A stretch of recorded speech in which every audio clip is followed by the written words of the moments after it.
सन 1991 की शुरुआत खाड़ी का इलाका तूफान से पहले की खामोशी जैसा था।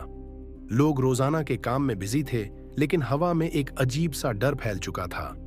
वहीं इराक का नेता सद्दाम हुसैन एक बड़ा फैसला लेने के करीब था, वो फैसला जिसने पूरी दुनिया का नक्शा हिला दिया। सब कुछ शुरू हुआ 1980 के दशक में।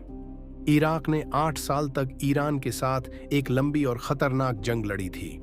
उस जंग ने इराक की अर्थव्यवस्था को लगभग तबाह कर दिया। कर्ज चढ़ गया, सेना थक गई और देश को फिर से खड़ा करने के लिए बहुत पैसे की जरूरत थी। ऐसे समय में सद्दाम हुसैन को लगा कि कुवैत उनकी मदद नहीं कर रहा, बल्कि उल्टा उन्हें कमजोर कर रहा है। इराक का आरोप था कि कुवैत ज्यादा तेल निकालकर मार्केट में तेल के दाम गिरा रहा है, जिससे इराक को भारी नुकसान हो रहा है। इराक ने यह भी कहा कि कुवैत ने उनके बॉर्डर के पास के इलाकों में घुसकर तेल चुराया है। दोनों देशों के बीच बातचीत चली, लेकिन कोई हल नहीं निकला। धीरे धीरे सद्दाम का गुस्सा इतना बढ़ गया कि उन्होंने 2 अगस्त 1990 की सुबह अचानक कुवैत पर हमला कर दिया। कुवैत की सेना छोटी थी और इराक की ताकत के सामने टिक नहीं पाई। कुछ ही घंटों में पूरा कुवैत इराक के कब्जे में आ गया। दुनिया हैरान थी, एक छोटा सा देश और उस पर इतना बड़ा हमला।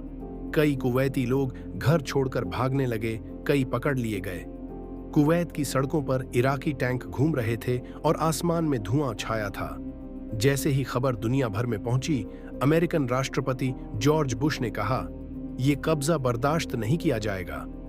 कुछ ही दिनों में अमेरिका, ब्रिटेन, फ्रांस, सऊदी अरब और लगभग 34 देशों की एक बड़ी फौज तैयार होने लगी। इन देशों की ये संयुक्त सेना कोalition फोर्सेस कहलाती थी। लाखों सैनिक, हजारों टैंक, आधुनिक फाइटर जेट और मिसाइलें, दुनिया की सबसे शक्तिशाली सैन्य ताकतें एक जगह इकट्ठा हो रही थीं। 17 जनवरी 1991 आधी रात के कुछ मिनट बाद ऑपरेशन डेजर्ट स्टॉर्म शुरू हो गया। आसमान में अचानक तेज गड़गड़ाहट की आवाज आई और फिर एक के बाद एक मिसाइलें इराक की तरफ उड़ने लगीं। टीवी पर पहली बार लोगों ने लाइव युद्ध देखा। रात के अंधेरे में चमकती रोशनी, फटते बम और हर तरफ काला धुआं। अमेरिका और उसके साथी देशों ने पहले इराक के एयर डिफेंस सिस्टम को निशाना बनाया। कुछ ही घंटों में इराक की आसमानी ताकत लगभग खत्म हो गई। अगले 38 दिनों तक लगातार बमबारी होती रही। हर सुबह लोग टीवी खोलते और नई नई तबाही की तस्वीरें देखते। इराक के पुल, सड़कें, बिजली घर, हथियार खाने सब बमों से उड़ाए जा रहे थे। बगदाद के ऊपर रातें दिन जैसी चमकती थीं।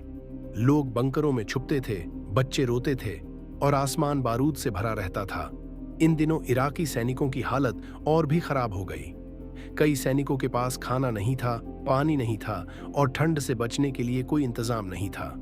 कई बिना लड़े ही हथियार डाल देते थे। वहीं कुवैत में इराकी सैनिकों ने पीछे हटते समय तेल के कुओं में आग लगा दी। 700 से ज्यादा कुएं जलने लगे। महीनों तक आसमान से काली बारिश गिरती रही। सूरज धुआं से ढक गया। दिन भी शाम जैसा लगता था। 38 दिन की बमबारी के बाद 24 फरवरी 1991 को कोalition फोर्सेस ने जमीनी हमला शुरू किया। इसे 100 घंटे का युद्ध कहा जाता है। सिर्फ 100 घंटे और इराकी फौज टूट गई। हजारों सैनिक पकड़े गए या मारे गए। सड़कें छोड़कर भागते इराकी सैनिकों की गाड़ियां रेत में फंसी मिली। कई जगह पूरा रास्ता जले हुए टैंकों से भर गया था। जंग की कीमत बहुत भारी थी। इराक के 20,000 से 35,000 के बीच सैनिक मारे गए। कोalition फोर्सेस ने लगभग 300 सैनिक खोए। लाखों लोग बेघर हुए। इराक के शहर खंडहर में बदल गए। कुवैत का माहौल इतना जहरीला हो गया कि लोग मास्क पहनकर निकलते थे। हवा में हर समय जलते तेल की गंध रहती थी। जंग के दौरान हर घर में सिर्फ एक ही सवाल था, ये कब खत्म होगी? लोग रेडियो से चिपके रहते थे। टीवी पर हर रोज नई तबाही दिखाई देती थी। कई परिवार बंकरों में दिन रात गुजारते थे। स्कूल बंद थे, सड़कें खाली थीं और बाजार सुनसान। दुनिया भर के बच्चे पहली बार टीवी पर असली जंग देख रहे थे। ये इतिहास का वो वक्त था जब इंसान को एहसास हुआ कि युद्ध सिर्फ सैनिकों के बीच नहीं होता, उसका असर हर इंसान तक पहुंचता है। 28 फरवरी 1991 को आखिरकार जंग खत्म होने की घोषणा हुई।